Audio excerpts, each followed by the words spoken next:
राधे राधे दोस्तों। तो आज मैं लेकर आई हूँ बच्चों के लिए लंच बॉक्स रेसिपी।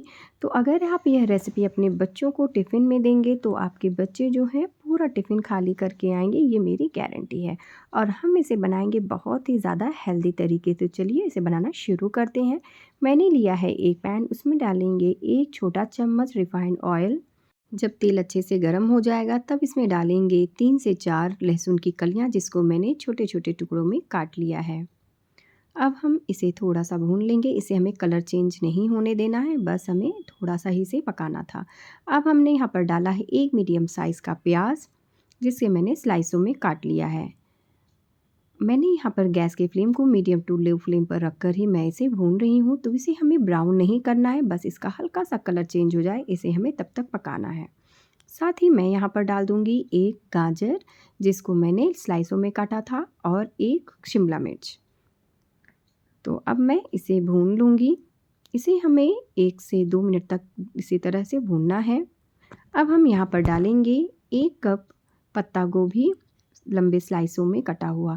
तो आप ध्यान देंगे कि हमने यहाँ पर सभी जो वेजिटेबल्स हैं उसे स्लाइसों में ही काटा है। इससे जो है सब्ज़ी देखने में अच्छी लगती है। अब हम इसमें डालेंगे आधी कटोरी फ्रेश मटर और एक टमाटर, जिसे मैंने स्लाइसों में काट लिया है। तो अगर आपके पास फ्रेश मटर नहीं है तो आप इसकी जगह फ्रोज़न मटर का भी इस्तेमाल कर सकते हैं, या तो आप इसकी जगह कॉर्न का भी इस्तेमाल करिएगा। मैंने यहाँ पर नमक डाल दिया है।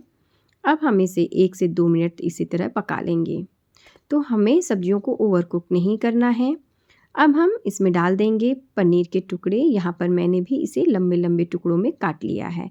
तो पनीर डालने के बाद आप इसे आराम से चलाइएगा, नहीं तो पनीर जो है वो टूट जाएंगे।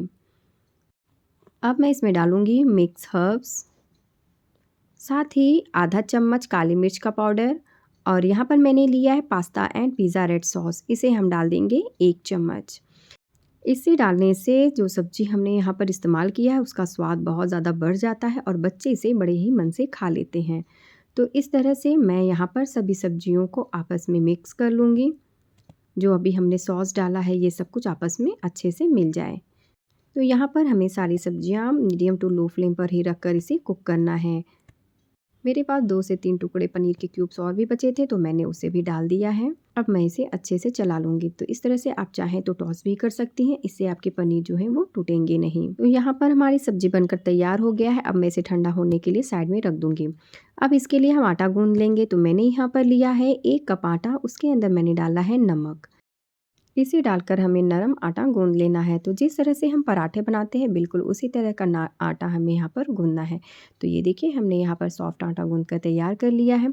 अब हमारी जो स्टफिंग है वो ठंडा हो गया है। तो मैंने यहाँ पर लिया है आटे की लोई और उसमें थोड़ा-सा पराठन लगाकर मैं इसे बेल लूँगी। तो जिस तरह से हम रोटी बनाते हैं बिल्कुल उसी तरह से हमें इसे बेल लेना है।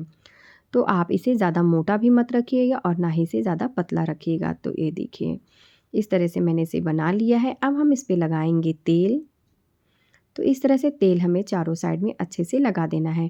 ऊपर से हम थोड़ा सा आटा स्प्रिंकल करेंगे और इसके बाद हम यहाँ पर बीच से कट कर देंगे और इस तरह से इसे रोल करेंगे।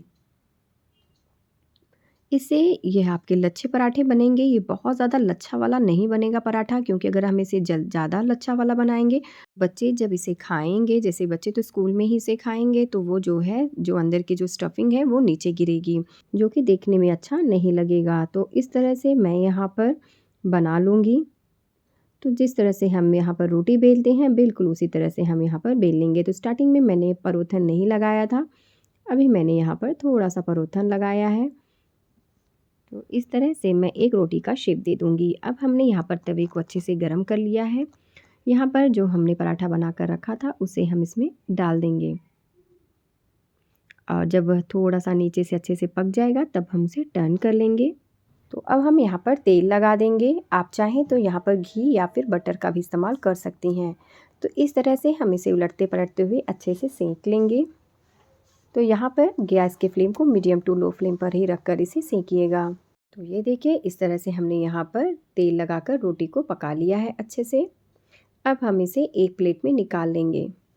तो यहाँ पर मैं लगाऊंगी मेयोनीज़, जो कि बच्चे इसे खाना बहुत पसंद करते हैं। तो इस तरह से मैं रोटी के ऊपर चारों तरफ से इसे अच्छे से स्प्रेड कर दूंगी। हम ऊपर से लगाएंगे टोमेटो केचप और इसे भी अच्छे से स्प्रेड कर देंगे। अब हमने यहाँ पर जो स्टफिंग बनाकर तैयार किया था उसे इस तरह से बीचों बीच में रख देंगे और ऊपर से कटे हुए प्याज लगाएंगे। अगर आपके बच्चे इसे प्याज खाते हैं तो आप लगाइएगा, नहीं तो आप इसे स्किप कर दीजिएगा। ऊपर से मैं थोड़ा सा नींबू निचोड़ दूंगी और इस तरह से इसे रोल कर दूंगी। अब हम लेंगे एक बटर पेपर और उससे इस तरह से इसे रैप कर देंगे ताकि यह नीचे से गिरे ना और देखने में भी यह अच्छा लगे। तो ये रेसिपी मेरे बच्चों को बहुत ज़्यादा पसंद आती है, तो इसलिए मैं इस तरह से इसे बनाती हूँ और वो पूरा टिफ़िन खाकर ख़त्म कर देते हैं। तो आपने देखा हमने इसे कितने आसान तरीके से बनाया है। तो इस तरह से आप भी हेल्दी एंड टेस्टी रेसिपी अपने बच्चों को पैक करके दे सकती हैं। तो आपने भी देखा हमने इसमें कितने सारे वेजिटेबल्स का इस्तेमाल किया है। तो ये रेसिपी आपको कैसी लगी हमें ज़रूर बताइएगा। तो मिलते हैं एक नई रेसिपी के साथ, तब तक के लिए राधे राधे।